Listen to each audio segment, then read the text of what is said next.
And you're listening to classical music, WUCY.TV. That was Bizet. But no, I'm just kidding. It's the Liam Scheff Show. Welcome to it. That was Bizet. We're going to talk about Father's Day on this episode of the Liam Scheff Show, and it's going to get personal. Why? Because I turned 44 a month ago, and I've had enough. 3 weeks ago. You can go to my website, liamscheff.com, and see the articles that I very rarely update. You can go to zuckerberg.info, otherwise it's Facebook, where I post things daily. Zoom daily. Go out of my way to post a thing or two daily, even though I'm working. Yesterday I was at a permaculture class. I will talk about that. I have a list of things I want to talk about on this episode. I've got it up on the Facebook. You can go to UCY TV. They have a chat room there, which I can't really look at because I'll get distracted, and then there'll be a feedback loop because it streams the show that's on, but with a delay, and it's very confusing. I don't know if you know that. But then I'll just end up listening to myself going, what's going to happen next? It's been a hell of a week. It's been an interesting week. It's been an interesting month. It's been an interesting year. It's been an interesting couple of weeks. It's been an interesting couple of years. It's been an interesting few years. We're entering the sixth major extinction, the sixth great extinction, says CNN, BBC. So I guess it must be true now. Some of us have been saying, hey, what about all that stuff that we're doing? We do seem to be a suicidal species. No, no, no, everything's fine. J.J. Abrams is directing a new Star Wars movie, co-writing with some other people. What possibly could go wrong? I mean, they wouldn't keep making these useless movies if we weren't going to live forever, just to watch more stuff that's totally unrealistic. I want to start a video review series called Dead, where anytime that somebody would actually die, you just say dead, and there's a thing that appears on the screen that goes, bing, dead. Iron Man, it starts out, he's dead. They're standing next to a missile launcher. It launches. A couple of them die just because of the blowback from the missiles. Then they do open heart surgery on him. He's dead. Then he builds a machine out of rusty parts and puts it in himself. He's dead. He's long dead. Then he takes off in another machine that he builds at essentially 700 miles per hour. He's dead. His brain's just evacuated out of his anus. That's what happens when you... So tired of these movies. The new Star Wars movie, they show it's not real. It just shows us how into storytelling we are, but I watched the preview, couldn't help it. It's Star Wars. Watch the Millennium Falcon, right? And it flies into like some sort of other spaceship. Dead. They just exploded. They're all dead. It's the end. It's the end of the movie. I want to see a movie start, like one of these sci-fi movies, and then they go into one of these crazy action things. It's 15 minutes in, and they die, and then the credits roll. Just to let us know that we actually live in a material world. I'm Liam Scheff, your material girl, your host for this. Well, if Bruce can do it, I guess I can. Your host for this hour of mayhem and commedia dell'arte. Here on UCY TV and during the week on Truth Frequency Radio.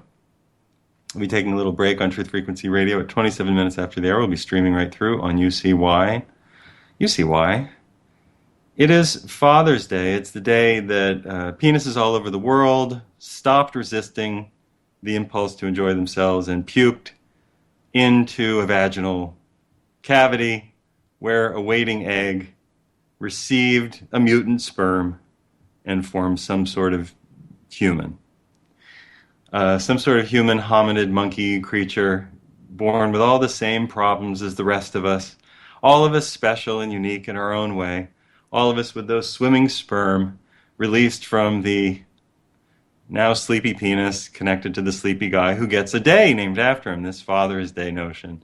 I don't really believe in Father's Day. It doesn't take much to do what I just said. Well, you got to be convincing enough to get the girl into bed, right? So let's tell the truth. You have to be a borderline sociopath and convince a girl that all the lies she was told growing up by her, by the storybooks could actually be, made true. I think of my dear friend Joni Abbott, who's a radio host who talks about this stuff. She's very open about the abuse that she suffered. I think about people who, like my mother, for example, who were married to guys who turned out to be not that great. And I'm going to talk about one of those guys, one who I happen to know. And yeah, he's related to me. And I get good things from him, and I get bad things from him. Yes, I'm talking about Bill Clinton, my illegitimate. No, no. But for the Tina Swithins of the world who wrote One Mom's Battle, for the Joni Abbotts of the world who've been fighting, was in an abusive marriage and has tried to fight her way out, uh, and to seek support. I'm going to tell the story not of them because that's their business, but of my father. But I do want to say this isn't just one person in the world who, got messed up with a dad who wasn't all that he was cracked up to be by his mother. So I want to tell a story of a different kind of Father's Day. And I want to thank all the fathers out there, including mine at times, including, I'm sure, even Tina Swithins and Joni's guys at times really came through and were good. But there were problems during other moments. And I'm not going to talk about them. I'm going to talk about my situation. They're just people who happen to talk about this already. So let's do it. I was born in 1971. My father is a Harvard graduate. He got through Harvard in 3 years. He was very smart. He probably had no idea how to talk to women. He's sort of funny, but he gives into self-deprecation really quickly. He'll put himself down in a joke before he even gets it out all the way. It's sort of like Woody Allen syndrome. He just starts, and he just doesn't have the confidence to sort of let the thing stand. So immediately, all the women who are looking for a confident guy go, "Well, he's funny, but yeah, she's." I mean, he couldn't stand up to a strong wind, right? So they walk away because women want a guy who can stand up to a strong wind. Because women are crazy and men are crazy, and we all need to be able to tolerate each other's craziness sometimes and not be pushed over. We need to be able to listen, and then we need to be able to say, "Look, what you're saying doesn't make sense, and don't get nuts. Just go think about it." And he couldn't do that. So my mother probably saw him as a decent looking guy who was bright and clever, and a doctor in training. My mother's smarter than my father. She's crazy in her own way. I love my mother, don't get me wrong. But they're both kind of brilliant in their own way. My father, less so. He's really, really smart. My mother's really dangerously intelligent, but she unfortunately used it to trick herself out of thinking what she actually felt for most of her life. My mother was a piano player. My mother should have been an English or art teacher, art history teacher, something like that in a private school or college. But when my father left, which is the story that I will tell, she folded inward on herself and became um, became what her parents wanted her to become, or what she thought they wanted her to become, which was what they were, which was doctors. So my mother married a guy who was going to medical school at Johns Hopkins. He got through Harvard in 3 years. Well, it looks good on paper. He's Jewish. My mother was, well, we weren't Jewish, right? That's the joke in the family. The joke in my family, in my mother's family, is that they were Protestants, except that my grandmother's father, my great grandfather, her father, was the first Jewish dean of Yale Medical School. Well, let me figure out which word there counts the most. First Jewish dean of Yale Medical School. All of them count to some degree. And he was a very big deal. He was thrown out of that position maybe because he drove people so hard, maybe because he was tireless, maybe because he was a reformer, maybe because he was a Jew. This is my great grandfather, he more or less abandoned being a Jew for being a doctor. So when I grew up in the family religion was science. I've said this over and over again, but the things that we read were the Journal of the American Medical Association. Those were the things that we read.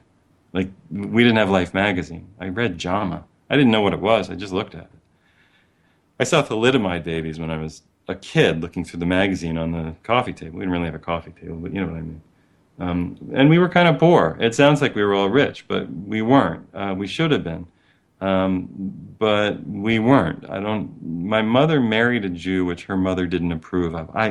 Count the ironies, right? Her father, the Jew who pretended not to be a Jew, married a wonderful, lovely, intelligent woman named Helen Watson. And Helen Watson, I think the Watsons probably were English or Welsh or something like that. You can look it up. I mean, you can really look it up because the guy's name was Thomas Watson. I think it was Thomas Watson. Anyway, I'm not making this up. He was the co-inventor of the telephone. I'm not making that up. You want to talk about a brilliant guy. I mean, hard Scrabble. I don't know even if he finished school, but he built all the stuff for, who the fuck was it? Oh, excuse me. I get my one curse of the word. Was it for Graham Bell's, for Alexander Graham Bell's lab? He built all the telephones. I didn't know this growing up, by the way. I thought he was a distant uncle, but he was my great grandfather. And then he had a daughter named Helen who went to medical school, and then she married the Winternitz guy who changed his name, not legally, but he was called Winter by everybody. You know, Winternitz is too Eastern European. They were Czech. They were Czech, not even Czechoslovakian, but just Czech.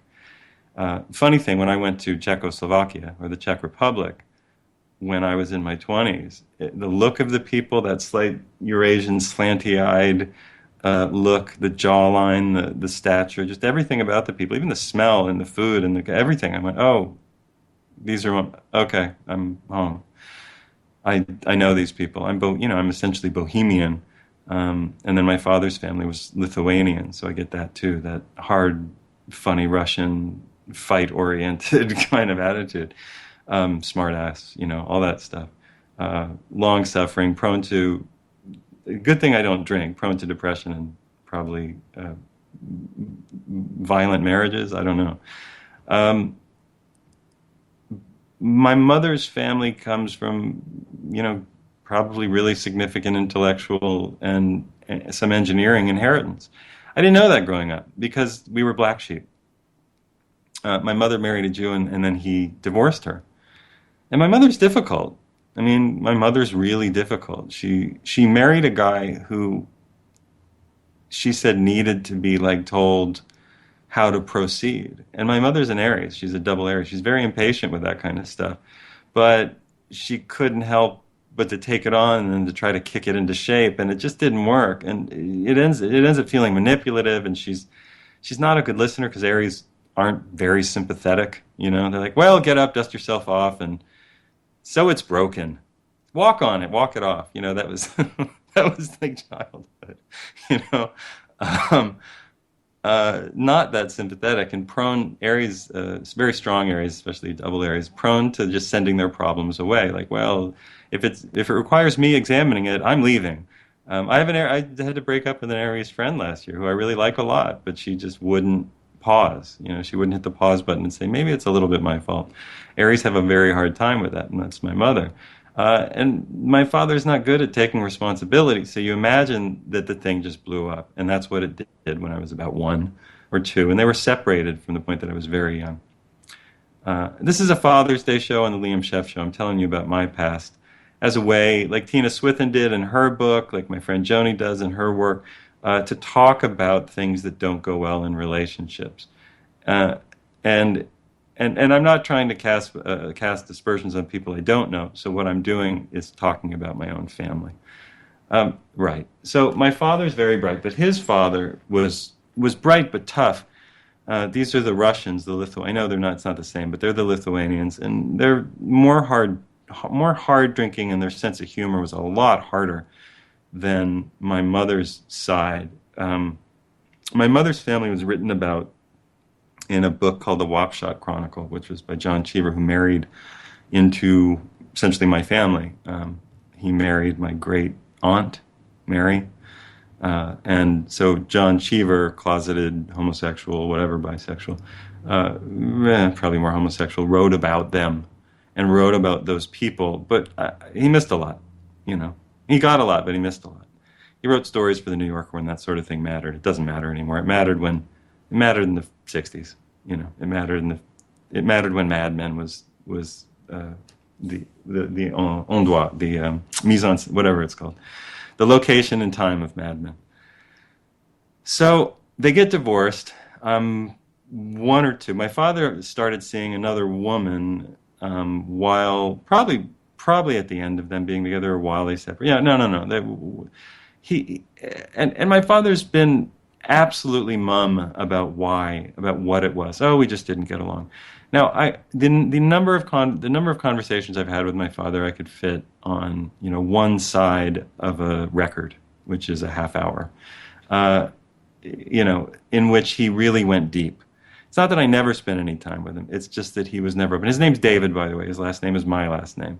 And you can look him up. He's a about to be retired pediatrician. If you really want to look him up, you can. You can have him listen to the show. Doesn't matter to me. Why? Because I'm breaking up. I'm breaking up. I'm 44. I turned 44. And it occurred to me that I'm never going to get anything from this man. And I tell you, that urge to be a good son never quite leaves you. You never want to say the wrong thing about your parents. There are things I will not tell you about my mom because she's alive. I have some respect for her privacy. And when things were a disaster, I just won't talk about them. And I don't know that I ever will. And if I were, it would be after she were gone and safely ensconced in the next world and could forgive all. But I decided to break up with my father. And there's a reason why. It's because I've been very clear with him since I was about 8 years old that there was something really wrong with what he was doing, what his wife was doing. I'm 44. I think he's had enough time now. So I'm going to tell this story. You can look him up. His name's David. He's a pediatrician. He was violent at times. And I know that I know that a lot of guys who end up being bad fathers had violent fathers. So let me put in a word of solidarity with all the bad dads out there. We probably both had violent fathers. We probably both had moody, intolerant, changeable, manic or manic depressive, or I'm not quite sure what the right term would be, but borderline, like sometimes very happy and sometimes just suddenly in a rage. And my father, in many ways, has a decent disposition, but he had, and I inherited it in my youth. I got rid of it in my 20s, but he had an explosive tripwire temper that I think he got probably by being hit by his father, but he would never talk about that. But I think that's what happened. My grandfather on his side was a pediatrician, so that's my father's side comes. His dad is a doctor too, and my father did what his father did. My father's father was a pediatrician, but his grandfather, was, as far as I've ever heard, just what my uncle said, was a peddler. An old world peddler. Just I don't know if he was walking around with a cart or had a little shop, but I never really knew, and we never really got to talk about it. But I get a feeling that that side comes within a few generations from essentially Lithuanian peasantry. I could look it up and be surprised. I don't really know. But when I close my eyes and do regressions, I see snow and hunting, deer and reindeer and or whatever kind of deer you get up there. And I mean, I just do. I just go back in my mind. You see blood in the snow and people shooting old guns and cutting animals into pieces, and that's just probably the world that they lived in. My mother's side was different. There was a history of intellectualism that went back even to my great grandfather was the first Jewish dean of Yale Medical College, who more or less said he wasn't Jewish, and his father, which was my great grandfather, was a pediatrician or was a doctor. He might have been a pediatrician, but he was a doctor coming from Europe. And the pedigree goes on and on and on. So I didn't know all this coming up, though, because my father was a Jew, and my father was not there. Now, when you grow up in America in the 70s, most people still had fathers, and most fathers still played football with their kids or threw a baseball with their kids. I was athletic, but I was artistic. I was different. And the way that I felt most different was not having a father. And that's what clawed at my insides. Boy, did that burn. I had a hole from the bottom of my gut to the bottom of my throat, just all the way through. No just this lack of father. And it bugged me. And it made me, like, even if I got into fights, I just wouldn't quite put up my arms. Like, it was just, like, it robbed me of something, So I got a couple good, until I learned, like, how to fight better. I took a couple of useless beatings that I could have easily defended against, but it really mattered to me to have a father. And it didn't occur to me until I was in my early 20s, mid-20s, that the stuff I wanted to learn from my father was not lost to history. I could still learn it. I could simply go learn what I wanted to learn myself.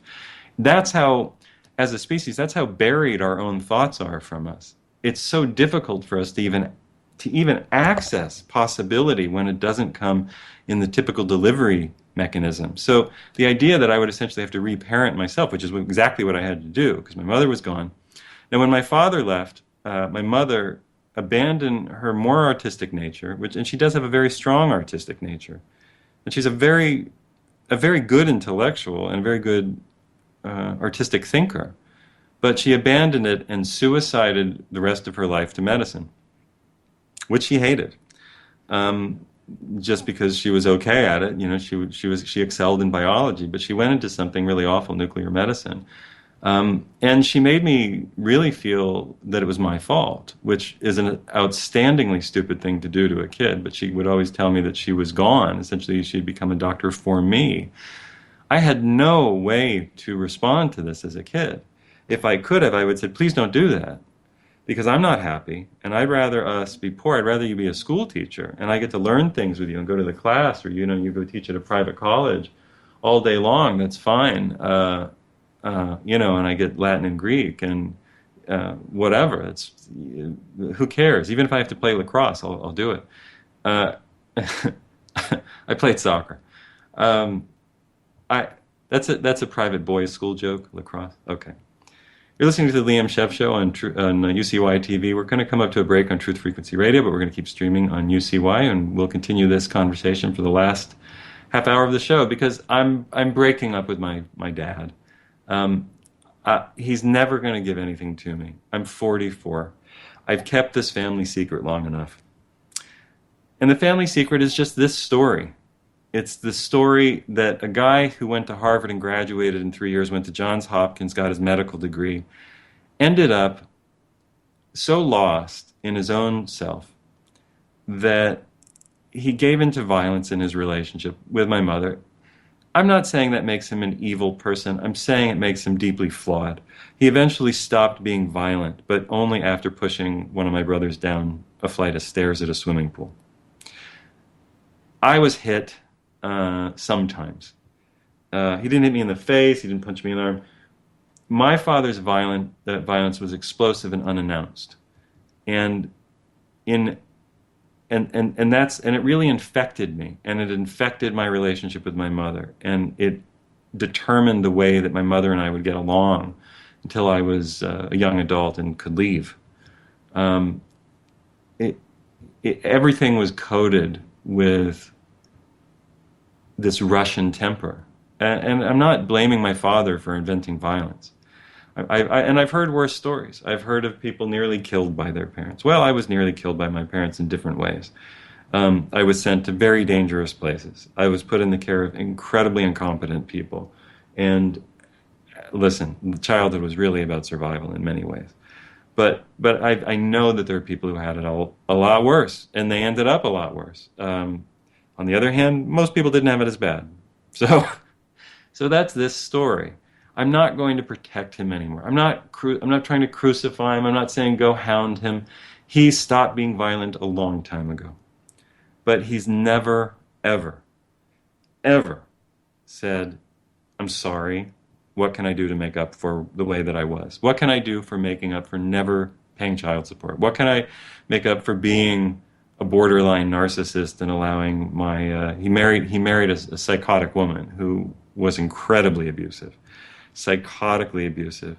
It took the form of starvation. It took the form of just expulsion from the house at all times, at all hours, and this constant punishment syndrome whenever I'd be around, so that I felt that I couldn't have been a worst possible person.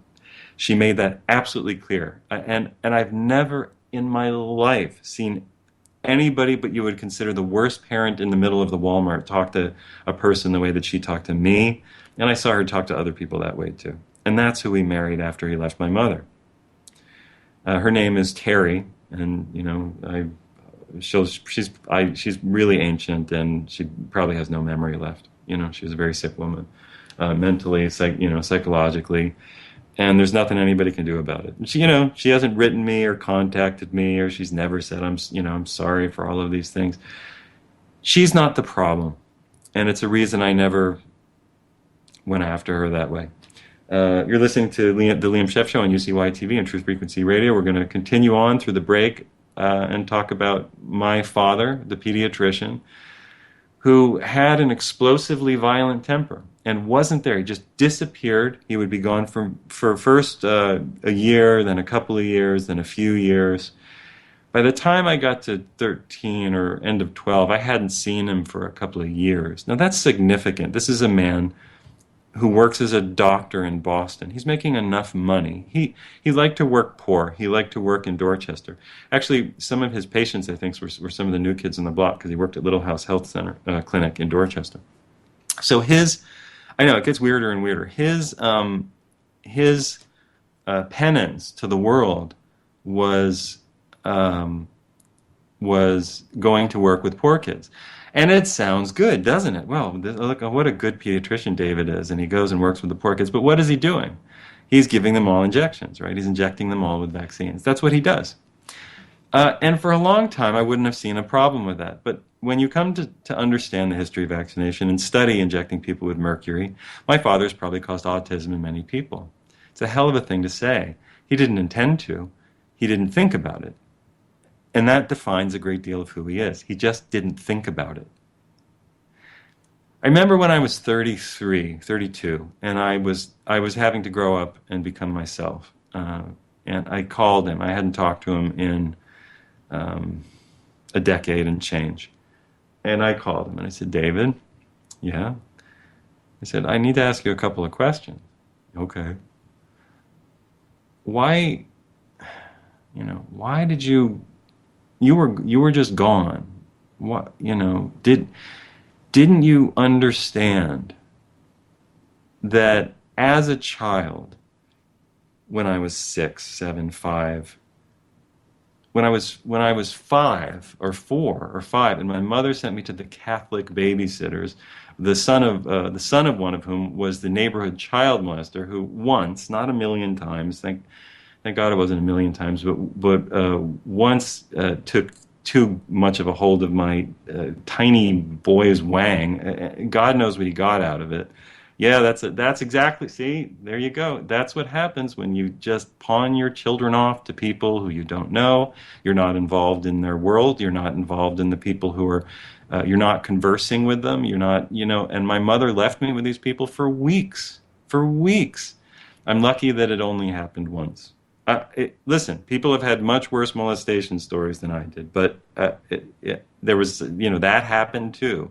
And there I am, terrified out of my mind. And it's a weird thing, but thank God his mother, the 20-year-old's mother, walked into the room and saw what was happening. And the guy, who was probably a closeted 20-year-old Catholic, terrified, beaten up by religion, whatever was wrong with him, probably had the same thing done to him, never did it again, and it did terrify me. It terrified me of men, it terrified me of sex for a long time, and I just didn't like being touched for a long time. It took me a long time to become somebody who could hug again, and I'm somebody who naturally likes to hug. I'm naturally affectionate, but it took me a long time not to be alarmed and terrified that somebody was going to hurt me, that I was going to experience some violation of my own soul by some jackass who, doesn't know how to go out with people his own age, right? So that happens too.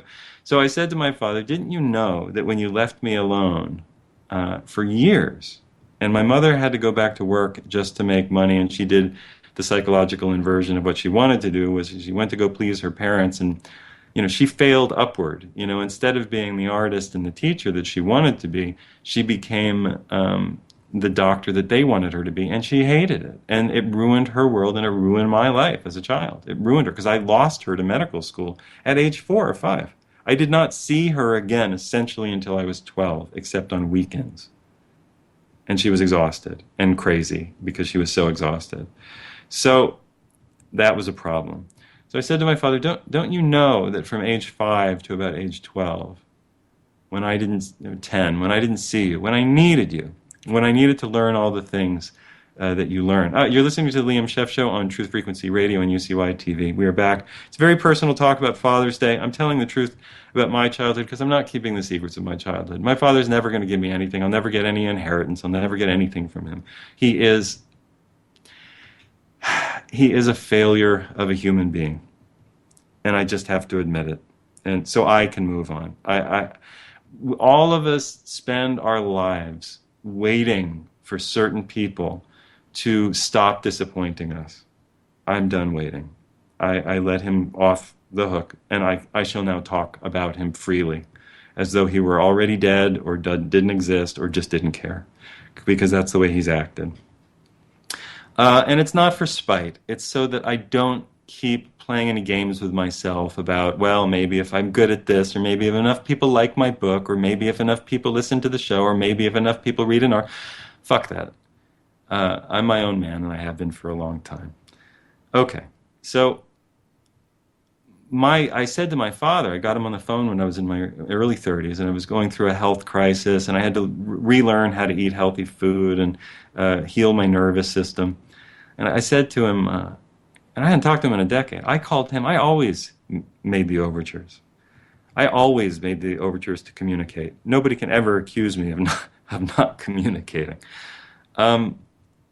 I said to him, don't you know that period when you were gone, don't you know that I felt a hole in myself from the bottom of my stomach to the top of my chest? Don't you know that I felt an aching, endless wound in my body? Don't you know that? And you know what he said? No, I never really thought about that. At which point your whole soul just screams out loud, and you don't know what to do. You don't want to get into a dance with somebody like this. You don't want to retrain somebody like this to be a compassionate person. I tried in my early 20s. I moved to Boston. Talk about abused wife syndrome. I moved to Boston to live closer to my father, who had not had a relationship with me since his crazy wife essentially threw me on the street for getting straight A's in the ninth grade when I moved up there to be with them just to please my father.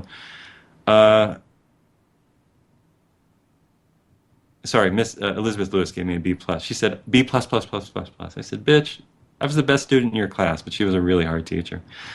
She loved me, whatever. She was kind of bitchy that way. Anyway, I'll tell that story. So I said, don't you know this? No, I never thought of it. And all I could think of was, dude, who unplugged you? Like, when did you get unplugged? I had already grown up a lot by 32. I had been through a disastrous relationship in which I made, I think, most of the mistakes that my father had made. I was argumentative.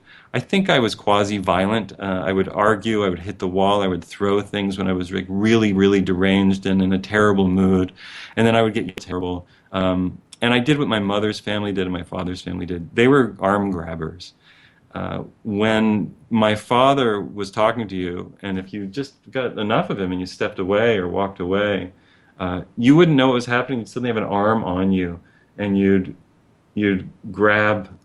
feel really high pressure, like a vice around you, and then suddenly you were pulled around, and I did that. I learned to do that, and then I said, this is disgusting, I'm behaving like this. I made myself go to therapy, and I said, I'm behaving like this, and I'm disgusted with myself. And I stopped. Period. Because that was something I learned, but not something I am. And there's a difference. There's the stuff that you learn, and there's the thing that you are. And I've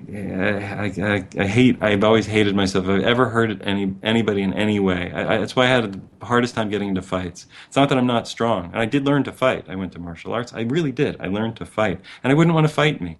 I really wouldn't.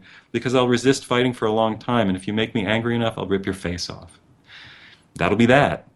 But it'll take me a long time to get there, and I'll have to be convinced that I'll be able to get away with it in a court of law. But just saying. I'm talking about protecting people. Myself, I can walk away from any fight. I can. Because you always lose when you get into a fight. You always lose. But like any male who has testosterone in his body, start hurting people I really care about. And whatever. I just reach for a hard object. Just like any caveman will. Everybody understands that. Everybody gets that. Takes me forever to get there. But my father taught me to be explosively angry in conversation, and I unlearned it.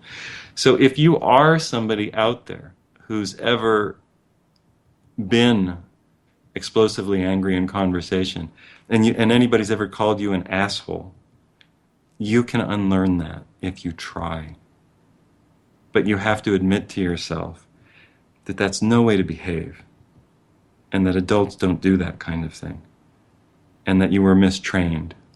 And period. That's it. There's some things you can just unlearn if they're not in you, and that violent family vibe was shot through. It was in my mother's relationship with my father, and she, being that tough Aries, would fight back. And so I learned that home was about fighting. And I did drag that into my first relationship, and I hated it. And I stopped, I just stopped. I said, okay, I'm going to a therapist now. And the therapist didn't stop me. I said, I can't do this anymore. What I knew would happen when I stopped letting myself just yell or scream or hit a cabinet, or if somebody was walking away, grab their arm and say, "You're not walking away, I'm yelling at you," and and it's so childish. I'm yelling, and you're going to sit here and let me yell. It's just nonsense. Uh, what I knew would happen was that I would have an overwhelming feeling, and I wouldn't know what to do with it. So what I decided to do was go to therapy. And I knew that if I didn't have my normal outlet, I would need a new outlet. So I went to therapy, and I talked, and I cried, and I screamed, and I punched pillows, and it was just very natural. It was very healthy, very healing. And then I went to martial arts. I went to Krav Maga. I, it was a really, really healing thing to learn to fight. And I found that all of this family stuff from my grandfather on my father's side, my father, all this stuff just poured out in its natural place, which is martial arts. And I'm not a great martial artist. I mean, I don't do taekwondo or tai chi every day, and I don't make Steven Seagal moves and have people flip over just to impress people. But when you do boxing or anything like that, you realize that that's where that belongs, and it doesn't belong anywhere else. And it's really clear. It's really helpful. So whatever, I did that in my 20s. So by the time I got into my 30s, I hadn't had any kind of relationship problems for a long time. I mean, I'd had interesting and difficult relationships, but I hadn't had any of the kinds of problems that I grew up with. And I didn't have any kinds of problems when I was a teenager because I just avoided those kinds of relationships. It was in my early 20s when I was finally out on my own, and I spun into this relationship with this very attractive girl who had no idea where she was going, and I had no idea where I was going. We both were essentially running away from home. We clung on to each other, and it was like a Bruce Springsteen song, and it was a mess. And I went to therapy. She wouldn't go with me. She wasn't a partner, But I don't blame her for that. She had her own drama and her own history and her own future to go to, and she did, and I'm glad that she did. And I went to mine. I went to my future, and she went to hers.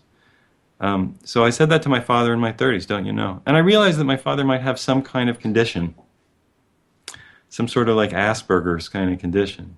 I realized my father is not a normal guy. Nobody says, "Oh, I never really thought I was your father, but I never really thought that would have bothered you that I was gone for most of those 10 years, except when I finally swooped in and let my wife torture you when you were 13, 14, and 15. I never really thought that would bother you." So I realized I couldn't negotiate any reality with him, and I stopped contact, and I started to live my own life. And it was hard because you want those positive messages of support sometimes. It means a lot. I was listening to an interview with a guy called Gordon Sumner, who you know as Sting, and he's a really talented, rather genius musician, and sometimes full of himself and sometimes just talented. His best album, to my mind, is called The Soul Cages, which, surprise, surprise, is about fathers and the loss of fathers. And he said that his father never paid him a compliment. And when his father was dying in the hospital, Sting went up to him and he looked at him and he took his hand, which he probably never had done before, and he looked at his hand and he said, "Dad, we have the same hand. We have the exact same size, same build of hand." And his father said, "Well, yeah, but you've done better things with yours." And when Sting said that, he had to stop himself from crying. And I get that. I don't know why men have a hard time complimenting each other or feeling kind toward each other, feeling affectionate. They immediately, when they call each other faggot and homo and all this kind of stuff, they immediately feel weak. And to talk about what I said before about molestation, if you say this to some people, they'll just assume that you're broken for life. I got news for you. You're not broken for life. It hurts. It sucks. No pun intended, but it sucks to have somebody violate you when you're a child.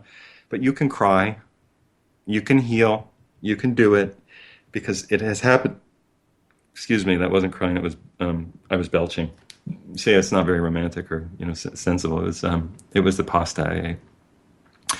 You can talk about it as I have. You go in front of a room of people. I went to the room of people when I was in my 20s and I did it again in my 30s just to talk about it. And I did it in my teens. I started talking about it in my teens. And so you kind of get it, you normalize it when you're like, shit. And I know so many people that it happened to who had somebody shove some hand, mouth, finger, face somewhere that it didn't belong at an age that it wasn't appropriate without consent. And it does bother you.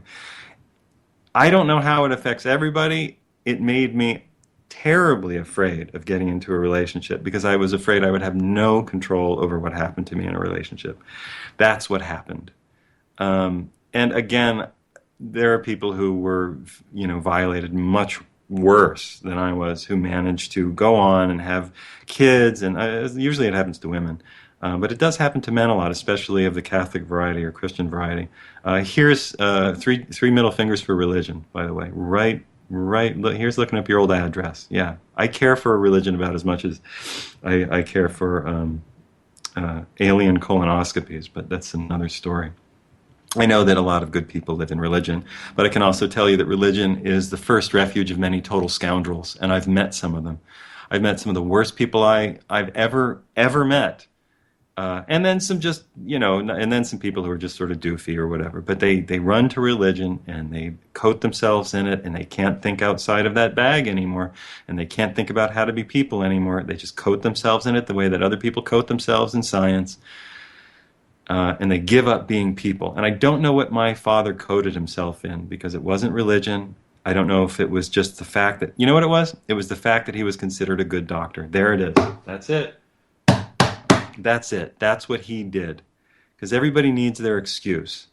If they're not going to genuinely be a good person and be responsible for things they've done and be willing to talk about them and say, I'm sorry, like grown-ups do, then they have to find some causus belli, some cause for the war that they're in. And my father's was that he was never sick a day. He never took off a day of work. He was never sick. I remember his wife, his psychotic, anorexic, bulimic, chain-smoking, black-eyed wraith, skinny and black-eyed as an iron rail, telling me, your father's never taken a day off of work. I'm like, well, he didn't pay child support, hit me when I was a kid, grabbed my arm, lifted me up in the air, and would spank me without warning all the way across my whole back. Pushed my brother Mark, down steps at a swimming pool, so the kid had a giant scar up and down his forehead. And yeah, so why don't you take a day off of work once in a while? Just take a day off of work once in a while if it saves you from being that kind of guy. I know that there are people who will now defend spanking. Listen, if you want to defend spanking, go ahead. But tell me that you give people a warning. Tell me that you say, listen, your behavior is bad. You're going to get a tap on the bum if you don't conform within a certain number of minutes, and before that, you're going to get a timeout. The timeout, the warning, all of that, all of those systems need to be in place. Otherwise, as Louis C.K. says, you're a tiny, tiny person being picked up by a giant and punched as hard as they can punch you. And what you learn is that the world is unstable, terribly unfair, and traumatizing. And you just walk through the world awaiting more trauma. And that inures you essentially to the traumatic people that you meet. So you meet these traumatic people and you're nice to them. I mean, that's what happens when you grow up with an abusive person. You're nice to abusive people. So I've learned not to be nice to abusive people, but it took me a long time because my father was an abusive person. And you wouldn't have known it because he was a pediatrician who gets a good rating as a pediatrician for ejecting a lot of people with vaccines. It's a hell of a story. And it's all true. So you know a lot more about me, and you know a lot more about my father. And I didn't do this to tell you about my father. I did it because I'm not keeping his secrets anymore. I grew up with a violent, abusive father. And he wasn't the most violent, most abusive father I've ever heard of, but he was a violent, abusive father. He didn't pay child support. He was a doctor. He was a doctor. That doesn't make doctors violent and abusive, by the way. It means that doctors are people. That's an important lesson. There are a lot of good people who are doctors, believe me. There are a lot of very normal, average people who are doctors. There are a lot of schmucks who are doctors. And then there's some true abusers who are doctors. My father was a true abuser. And when he stopped being abusive, and he did stop after he pushed my half brother down the stairs, I think that a message went through, probably from his mother or his wife, that this can no longer happen. And he put it away, and he began to wither away. He went from a good weight to being much thinner. He began to digest himself. He began to look a little more shriveled. He wasn't quite, he was never a great man, but he stopped being even very masculine. Um, and that was one of the reasons in my early relationship when I went to therapy, I knew I had to have a place to put that anger that I felt. Uh, because the anger that I had was a righteous anger at the world, but it did not belong being spilled onto other people. I had to learn to use that without invoking the language too much, but in a rightful way, a righteous way. I had to learn to use it in a non-destructive way. If it's possible to do that constructively, then I used it constructively. I did jujitsu, I did ground fighting, and I did Krav Maga. I did a couple other kinds. And I wasn't the best, and I wasn't the worst. I'm tough, I'm strong, whatever. I don't like to fight. Why? Because I don't like to get hit. And nobody likes to get hit. I can take a few punches. I don't like to. I have a good build. I'm strong. I'm a good ground fighter, etc. But there are bigger guys, there are faster guys, and there are meaner guys. So it doesn't matter how tough you are. The best thing to do in a fight is to say, I'm not fighting, I'm walking away, put your hands up, and wait for them to cool down. Because genuinely, the thing you're fighting about will not be solved by you breaking anything. It just won't be solved that way. You'll walk away feeling like an idiot, and you'll still have to talk. Or you're the Hatfields and the McCoys, and you'll just kill each other to the end of time. And you'll kill each other's children, and your children will kill each other's children, and so on. Then there's no point in that. I don't believe in that. I don't think that that's useful. I know what happens. I don't think it's useful. So I went to martial arts, and I went to Krav Maga. I went to the most direct martial arts that I could, the one that said, okay, never mind the artfulness here. I'm going to learn to use the entire strength of my upper and lower body in the fastest way that I can to dismantle a fight. It was really good. It was really effective. It was great to learn breakaways. It was great to learn hard, hard strikes. It was great to have to punch something over and over and over and over and over and over and over again, drop to the floor, get back up and do it again. They would drill us. These guys were from the Israeli army, and they would really drill us. Not praising the Israeli military. Don't get me wrong. I understand politics.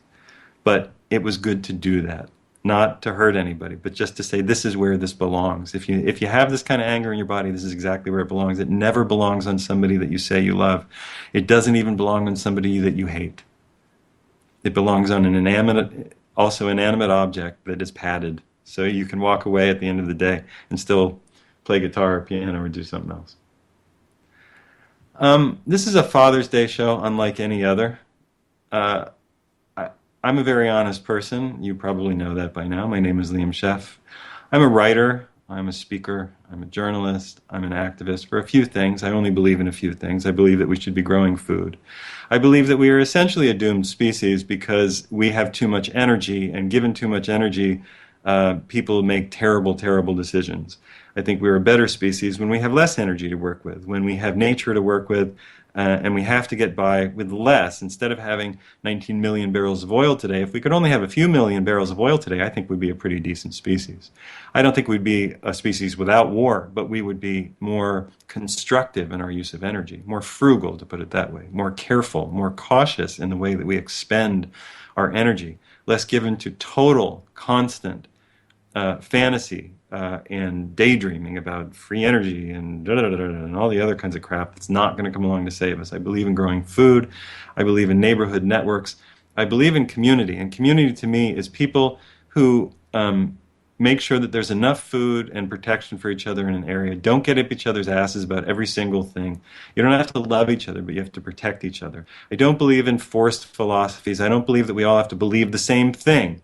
I certainly don't believe that we all have to worship the same idea of an eternal universe. I believe um, that we are the mind, we are an expression of the soul of the universe here in this time and space to experience life, to experience art, to experience hunger and pain and satisfaction and enjoyment. And we do our best and we do our worst.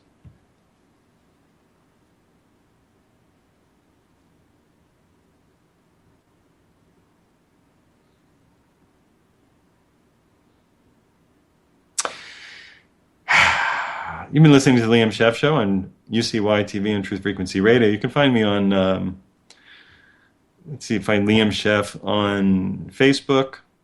You can find me, I don't do anything on Twitter. It just lifts from Facebook and repeats. I do publish an article now and then. I am working on a project called The Oil Alarm, in which I am talking about how oil can do nothing but get more expensive. Uh, and when oil gets more expensive, we will have nothing to do but relocalize and grow food. I can tell you when that happens, all of the bad habits I've been talking about in this show will come back in legion. The Jesus land will reemerge in a very poor country. People will be held to, especially women and artists and gay men, will be held to very Old Testament ideas of righteousness, which all have to do with violent men oppressing other people, because that's the way the human species seems to operate under conditions of scarcity and fear. I'm not looking forward to it. I advise avoiding Jesus land and building sustainable, plentiful food networks now. I suggest getting out of the business of this constant iPhoning culture, Samsung phone culture. I need more phones to take pictures of myself masturbating at dinner culture, whatever people are taking of their who cares? I don't care what you're eating. Don't care what you're eating. I don't care what you're eating. Don't put it on the internet. Nobody cares. Nobody cares. Nobody cares. Nobody cares. Go grow food. Don't take pictures of yourself at a restaurant. Just go grow some food. Show people how to do things. Learn how to do things. We as a nation have to get out of the habit of being commenters, and we have to get into the habit of being doers. It's very hard. We've been trained to be. We're the Bill Murray generation. Everything's funny. Everything's amusing. Everything's snarky. Everybody loves Bill Murray. I do too. But not everything can be an off-the-cuff, dismissive joke. We're going to have to learn to do some things. Speaking of which, I took Marcus Thompson, was otherwise known as Deva Thompson, took a soil permaculture class that was accredited. I learned a little more about soil. I've been doing permaculture informally for a couple of years or so, a year and a half. I've been doing gardening for 4 or 5, can't remember. A long time now. No, it's longer than that. God, Jesus, how time flies. Holy crap. 7, 8. Anyway, and I'm retraining myself from being a snarky commenter to being somebody who actually, and I've got plenty of skills, but to being somebody who can have skills in this new world in which we're going to have old world skills. And I'm talking about killing deer and rabbits and hiding them, not hiding them, but taking their hide off and tanning. I'm talking about real world skills that nobody wants to do anymore. I'm talking about planting rows of turnips. I'm talking about a lot of things.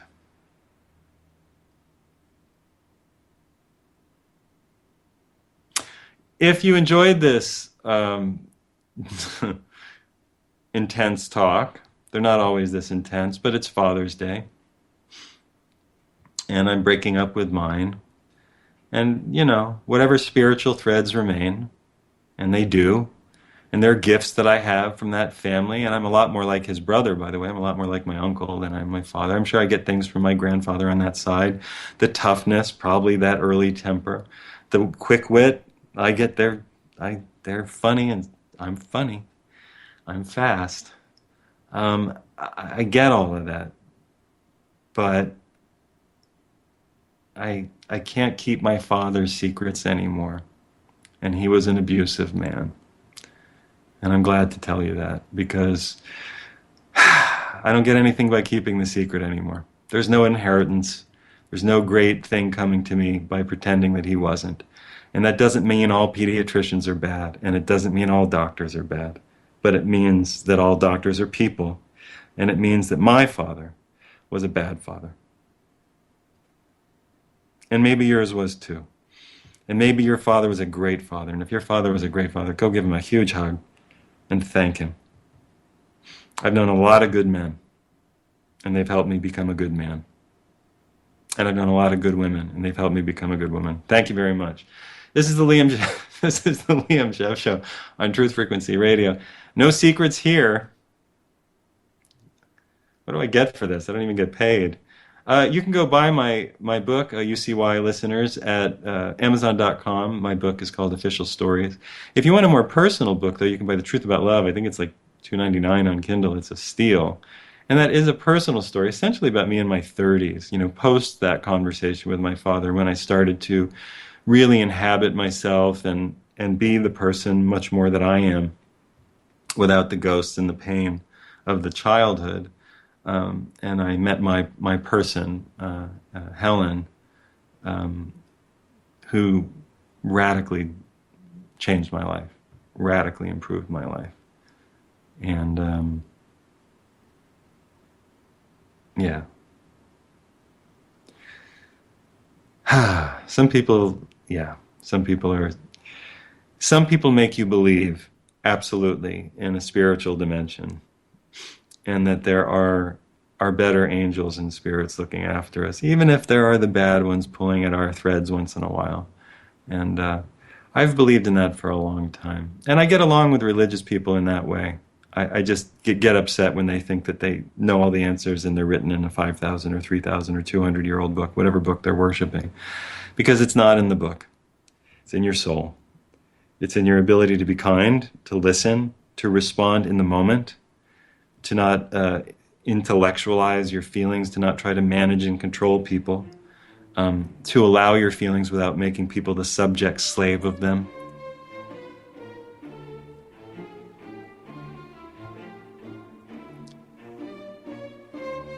No, the show's not over. It's just ending. Here's to growth. Here's to love. Here's to falling in love with yourself in a good way. Here's to the good parents in the world, whether we relate to them or not. Thank you for listening, and I will see you next time.